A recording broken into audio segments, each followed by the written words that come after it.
Hey there, cats and kitties. I am the Blues Man, Johnny Blues, and with this video, we're discussing my thoughts on episode 15 of the anime series Akagami no Shirayuki-hime, or Snow White with the Red Hair, and I loved this episode.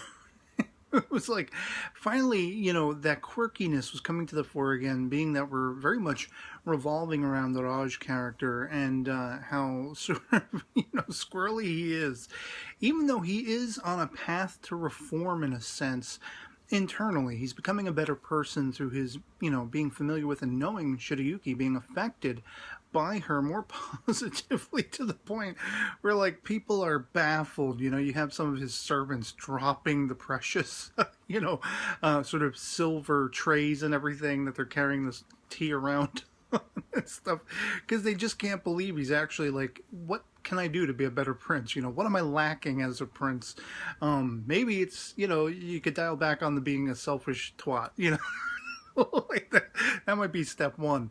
And that's kind of what he's doing. He's still very much full of himself. He's still very much a loudmouth and everything. And I think it's absolutely hilarious. We're introduced to his younger sister and brother, respectively, the younger princess and prince, Rona and Eugenia. And they're, at least Rona is very much consumed with, as well as the rest of the kingdom, what's going on with Raj? What could this woman have done? This red-haired woman, Shirayuki, what could she have affected in him for this positive change? Or at least his trying to change himself. And it's just absolutely captivating once again to see that interplay, that character interplay between them. Of course, Obi being very much protectorate to Shirayuki, but even he is like, rebounding against this whole new persona Raj is trying to put on. At first, he's still very much not, he's nervous around Shirayuki. He can't really make himself, be nice to her, or, he has to keep her at a distance because he's not really sure how to be around her. Let's face it, they got off to a very rocky start, going all the way back to, the beginning of the series, really, where he tried to forcibly make her his concubine, in a sense, or his wife, or whatever it was. And so, there is that bad blood between them, and then Shirayuki has risen above it. Her life in Clarice and getting to know Zen and getting to know everyone he's affiliated with, Mitsuhide, Kiki, everybody, Gadrak, and everything like that, it's really put her on a learning curve. She has matured. She has, experienced that coming of age. While there is still steps to go, there is still learning every day that she wants to, experience. And very much that's why she's guided toward trying to make amends with Raj. But that fact that she can do that she's brought to that point where, even though this guy was such a, scumbag back in the day, and now that he's on a learning curve himself, I want to see him for who he really is. I want to try to, see what benefits can come out of our relating and all this kind of stuff. That approach just signifies the growth in Shirayuki as a person. And we're kind of seeing that with Raj. Even though Raj, like I said, he still is the loudmouth. He's still very much impetuous and, making stupid decisions and knee-jerk decisions and everything. And just being a flake and all that kind of stuff around her. You do see that she is affecting in him positive change. And I think it might boil down to one very sort of simple aesthetic. Just somebody to believe in him. Somebody to give him the benefit of the doubt. That's what Shirayuki represents. That point where she's like saying, this can work out. I want to see if we can try to be friends. I want to see what we can get out of this, what we can learn about each other, and how we can benefit ourselves by interacting. And he kind of, every moment like that, he looks wide-eyed at her like, you're the only person who's ever tried to be this way with me. And that speaks a lot to humanity and human nature. There was a quote going back some time ago from like Kevin Smith about, supporting an artist, supporting a video maker, supporting a writer, whatever it is, just giving them encouraging words, because that could be their life's blood. That could give them all the support in the world to make them feel like they can conquer all, give them the power and the strength to continue pursuing their art. Were it not for supportive words, a lot of people who we admire, the creators of a series like this, the writers, the mangaka, the source material, creators, everything like that, might not have pursued their career, and we might not have gotten a series like this, you know.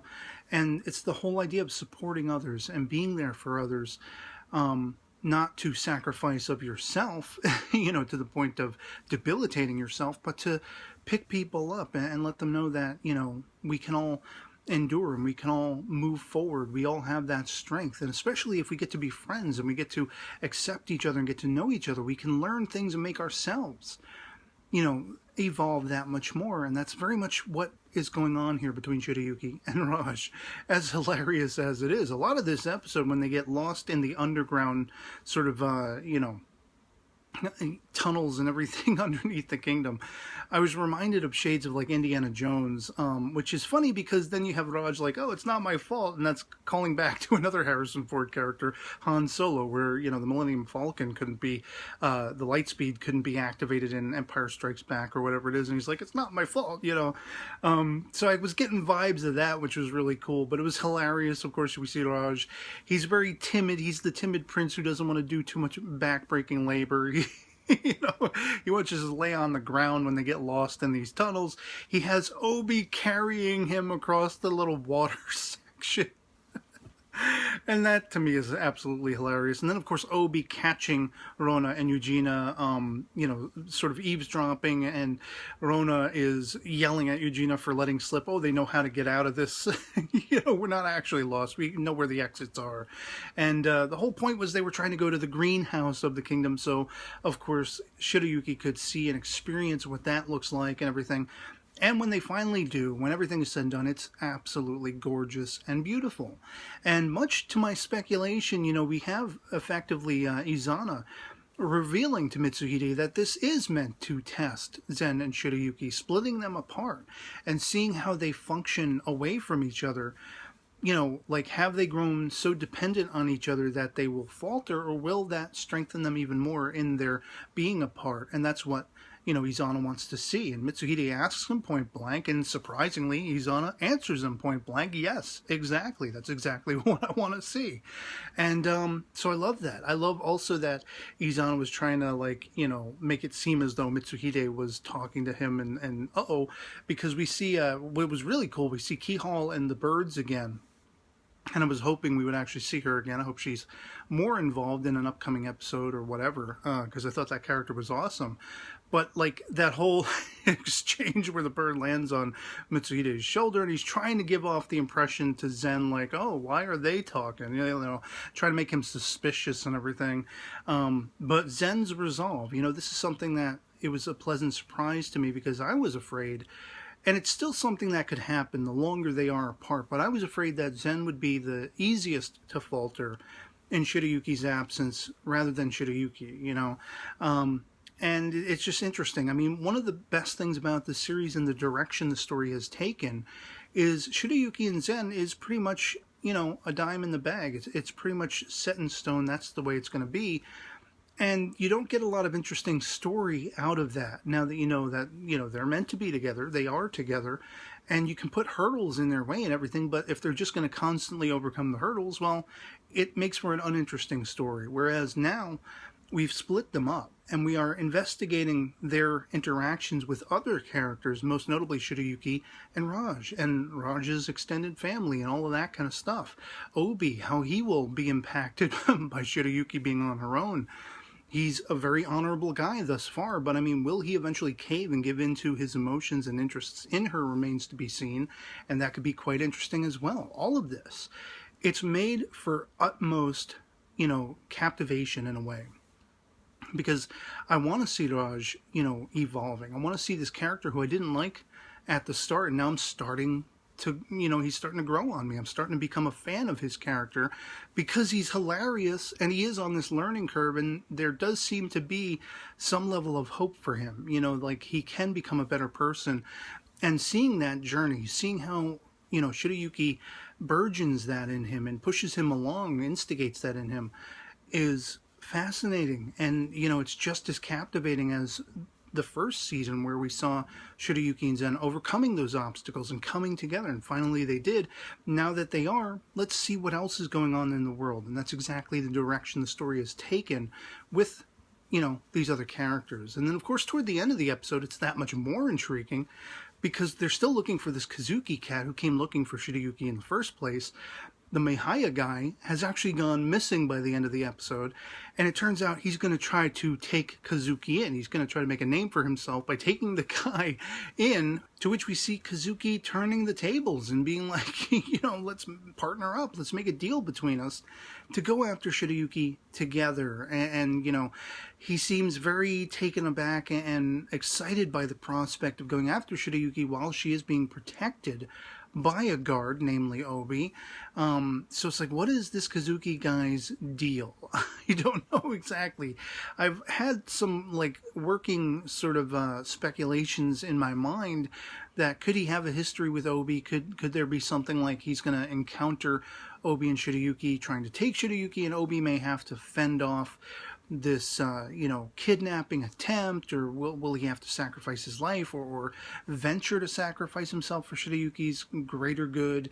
Will there be some sort of character, you know, faltering on Obi's part? Like, if this is somebody from Obi's past, say, and he feels a loyalty to this person, I don't think, because we've seen how honorable Obi is, that he would necessarily give Shirayuki over to, you know, whoever this Kazuki person is. But if he had a history, would he feel sort of, you know, I guess you could say an internal struggle in his loyalty to Zen versus his loyalty to family of old or friends of old, that kind of thing. Somebody actually did tell me who they believed Kazuki was, and I never got a response. I asked if this was a spoiler, because this person basically comes out and bold-facedly said on one of my previous videos, Kazuki is such and such's former friend or something like that. I'm not going to spoil that for you here, but I don't know how that would necessarily work if that plays out to be true, the person that the commenter suggested, you know, Kazuki was familiar with. It seems interesting to me, and I'm wondering what's up with that. Like, there is something that did strike me about Kazuki as well, along that line of thinking, who this person who commented said he was related to, or at least had been friends with at one time. And I suddenly found myself thinking, like, without giving anything away, just, I thought he was dead, you know, if that's who I'm thinking it is. But anyway, I'm not sure what Kazuki's deal is. I'm not sure who he was familiar with in the past. I'm going to be highly intrigued to see this play out as they're gunning for Shirayuki.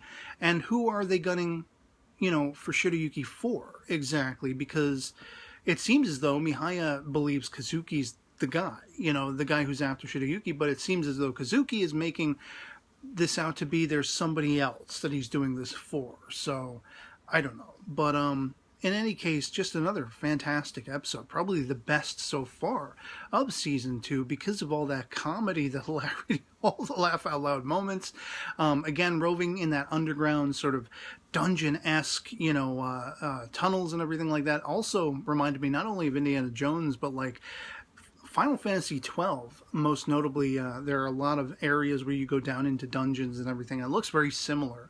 The brickwork and the water, and you're dealing with flans and such like that. You know, I digress. But just a fantastic episode. Love the backdrop. Love seeing the character interplay and the growth of Raj, and, you know, that growth of Shirayuki that brought about this growth in Raj, and seeing him being on an evolutionary arc. I just can't wait to see more of it. And seeing that Zen is holding his own back at home and everything like that, awesome. Just awesome all the way around. So, yeah, I'd love to hear from you guys in the comments below. If you've seen Snow White with the Red Hair, episode 15, what you thought of it, if you enjoyed it as much as I did, if you're as captivated as I am by the growth that these characters are on and the effect they're having on each other and everything like that. And, you know, anything goes in the comments below. Just love having that conversation. So otherwise, that'll be pretty much it for me on this. Hope this video finds you well, and I'll catch you all later. Peace.